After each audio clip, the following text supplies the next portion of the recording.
just got to keep letting him play. There's no expectations on this team. And as long as they keep playing well and he plays like this as he did for Finland, sky's the limit for this kid. This is a very interesting team. I think, as Ramona pointed out, they thought they were blowing this up and going to put themselves in the sweepstakes for victor. But like you said, they have a lot of talented, kind of under-the-radar guys. No superstars on this team, but just a lot of hard, blue-collar worker type guys. So, with the new coach, these guys have bought into a system. Interesting to see how long this lasts, but they've been very impressive to start the season.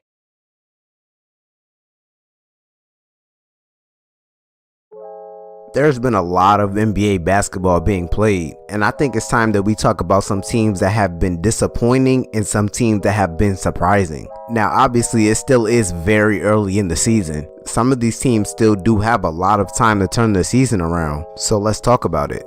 Now, if you're a new viewer and this is your first time on the channel, make sure you stick around to the end. And if you like the content, make sure to leave a like and subscribe. And if you're a returning viewer, make sure you do the same as well. But without further ado, let's get into the 3 most surprising and disappointing teams of the season so far.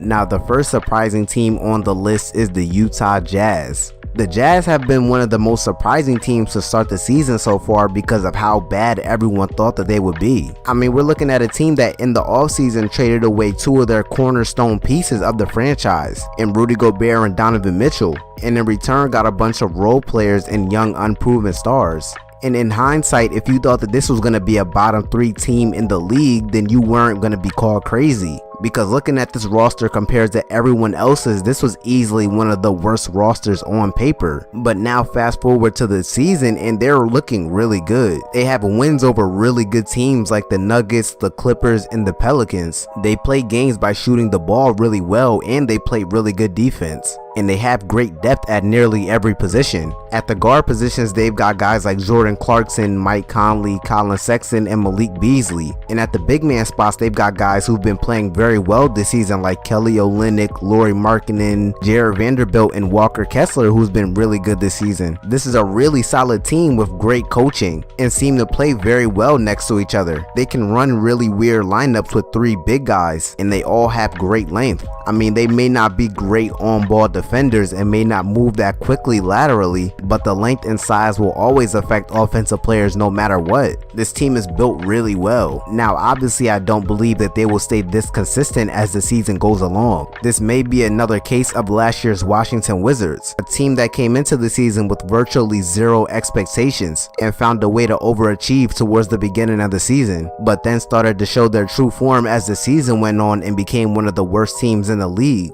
But this Jazz team in the end, I believe, will be a really good playing team. I like what I've seen from them so far and they beat some really good teams, but we're just gonna have to see as the season goes on. Now, moving on to a disappointing team, it's the Brooklyn Nets. The Nets have been really bad this season and there are multiple reasons why. Defensively, they are horrible and offensively, they're a middle of the pack team. They have an 113 defensive rating, which sits them at 21st in the league. And if you look at the tape, it does them no justice. At the guard spot, they're still horrible defensively. At the center position, they're still too thin and they have no rebounding at all. And outside of Kevin Durant and Kyrie Irving, there virtually has been no scoring. This team has no idea what they want to do offensively, which is a huge problem, which is crazy because this should be one of the more offensively talented teams in the league. And Ben Simmons this season has been highly disappointing because not only will he still refuse to shoot the basketball, he's taken a step back defensively and has not been able to finish around the rim. He's already a liability offensively because he can't shoot the ball and clearly isn't the same defender that he was, so he's been useless to start the season.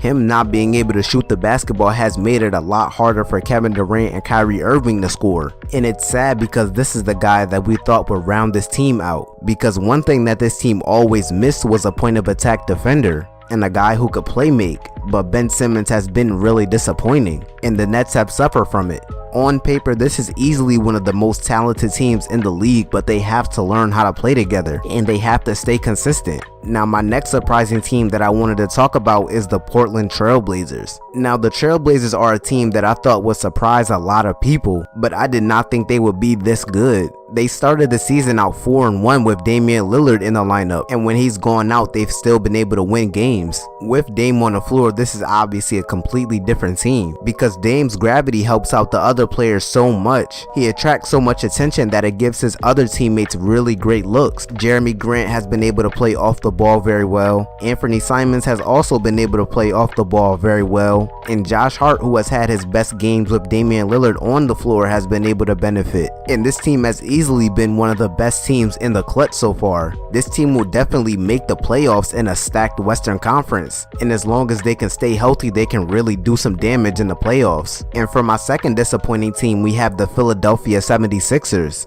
The 76ers came into the season with a lot of high hopes, with the emergence of Tyrese Maxey and a healthy James Harden, and the additions of some key role players. There was no reason to not have high hopes for this team, but they've been nothing short of disappointing. James Harden and Joel Embiid being unhealthy this season has affected this team, and have lost against some bad teams. And part of that is because of the defense. They're the 19th worst defensive team in the league. And the bench has been really disappointing this season for them. Montrezl Harrell hasn't had that many minutes. DeAnthony Melton has been underwhelming this season, and so has the rest of the bench.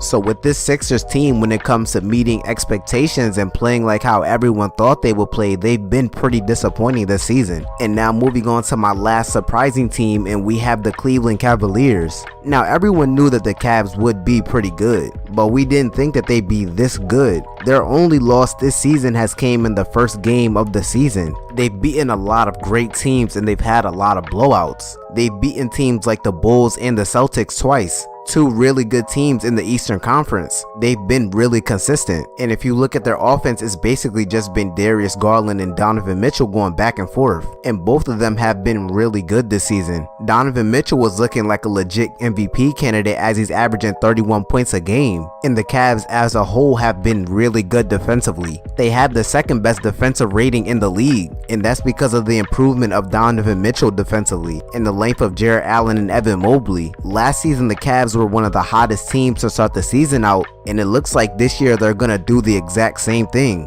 I'm looking forward to seeing how this team keeps this play up, and I believe that they will. This is a team that's built to be really good in the regular season. I can see them finishing the season off as a top 4 seed in the East and staying consistent throughout the whole season. And now moving on to my last disappointing team of the season, we've got the Golden State Warriors. And this is a team who literally just came off of winning a championship last season. In this season, they don't look anywhere close to a championship level team. They've lost their last 5 games, and some of those games have been against really bad teams. They've had a middle of the pack offense and a bottom 3 defense. I mean, some nights they just look outmatched athletically, and that's part of the reason they suck defensively this season. And offensively, they really haven't been that impressive, because outside of Steph Curry this season, there really hasn't been much production. No one else on this team other than Curry averages 20 points per game, and they can't get away with not having another effective scorer on this team because they're so bad defensively. I don't know if it's because of age or the championship hangover, but this team just has not looked the same.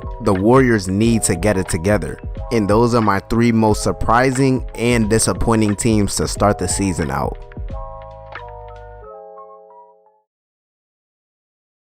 Now, if you made it this far and you enjoyed the video, make sure to leave a like and subscribe. More content just like this coming out every week. All of my social media links will be down below in the description. If you have video ideas for me to do next, make sure to leave it down below. Streams coming soon. And as always, I'm out.